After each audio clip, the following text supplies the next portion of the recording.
A mega Now, church in the Nigeria. Lord said this is a most urgent and a most addressed prophecy. I prayed the whole, just like how I used to do. I prayed the whole last night till in the morning by around 4:30 to 5.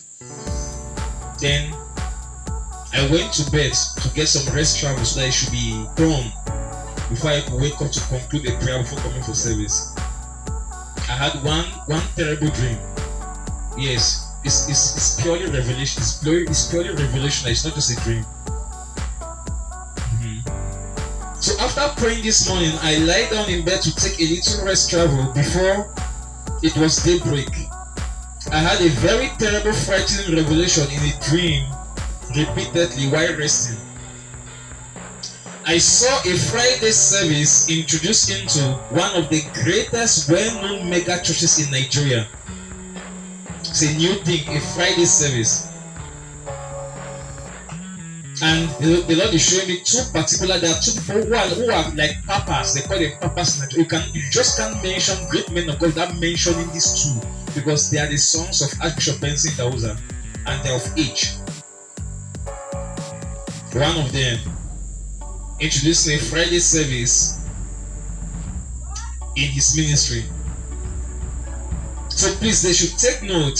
I saw myself went in there to attend the service, and the female coordinator, wanting to give a testimony, kept confusing between Elijah and Elisha. She kept giving Elijah's attribute to Elisha, as I tried to do the correction by a whisper in the dream so that no one hears in church.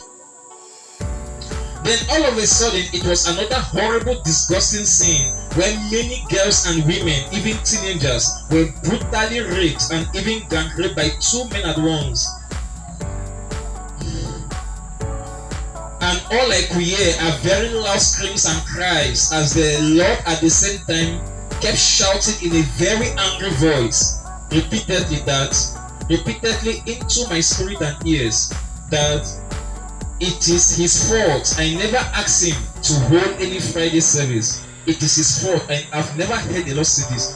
And I was hearing these horrible cries and screams right in my heart and right in my ear physically. The Lord his voice kept getting louder and angrier. It is his fault. I never asked him to hold any Friday service. So the dream is more deeper than like a life vision or a revelation. While the screams and cries of these females came up even louder, the Lord's angrier voice kept repeating and echoing in my spirit and ears. The more loudly also, until I woke up in the state of the dream, so worried and restless. This is the only way I can stop this, by saying it out loud. I wish people will look beyond this place and beyond the sea. Because what I saw, even though I'm telling you with my lips, but I really wish you guys could also see what I saw.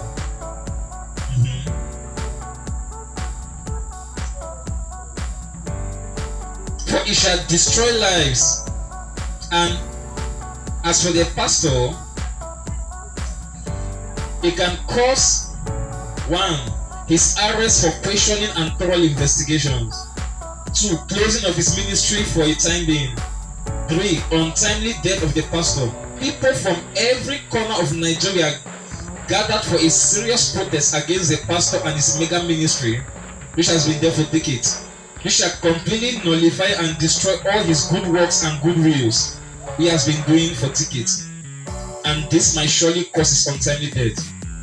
In these times, as this new generation is still beginning, Satan is looking for every means to make sure Christianity becomes very unpopular in Nigeria by this kind of confusion he is trying to create in Nigeria, like a wild firecracker. And we all true ministers of God in Nigeria shouldn't let this happen by only listening to God's voice and obeying all his instructions and commands, adding and subtracting nothing to or from it. For this year is a year to either stand sinking ground and sink into silence or stand on strong ground. When the Lord came and told me this thing in my vision 2 days ago, I thought it was only for me. He was telling me, this year is either you stand on the sinking ground and you sink, or you stand on the strong ground of heroes. Let's continue. Or stand on strong ground like a hero and see the victory of glory. Twice, we shall obviously go back to where it has come from. That's exactly what the Lord told me 2 days ago. After seeing this, he reminded me again. So I thought, since he was talking to me that way, I thought it was a message to me. He was saying you. I never knew that the thing concerns also great and mega ministries around the world. But this particular one, I'm telling you, it's just that I'm the person who saw what I saw this morning. It's not just good at all. It's not good at all. Introducing Friday service where the Lord says, to whom more is given, more is expected, not so. To whom much more is given, much more is expected. So just having Friday service where the Lord has not said so, we bring the kind of disaster in a great ministry like that. The scenario was very terrible. That's why there are sometimes God say no Sunday service. God say like this month we never had all night, not so. Exactly. The Lord says you just can't be telling people to spare hippopotamus, elephant, when they have not had a mastery of the 26 letters of the alphabet in the spirit. How can they get those alphabets to spare hippopotamus, elephant? They have not get a mastery of A, B, C, D in the spirit, of things of the spirit. They should master the 26 letters of the alphabet first, before you begin to tell them to spell hippopotamus, lion, elephant, tiger. So the Lord says your people should be serious first in the service of daytime, in the service of the normal time we are now, before you begin to bring them to midnight service. Midnight service are for Christians who have entered the level of no return. I'm not going back, I'm moving forward. And you cannot be having a crossover night with Christians who are still dancing. They're one foot is outside, they're one foot is inside. The Lord said, I'm trying to tell people to spare hippopotamus in the spirit when they have not had a mastery of the first 26 letters of the alphabet. That's impossible. You got the prophecy.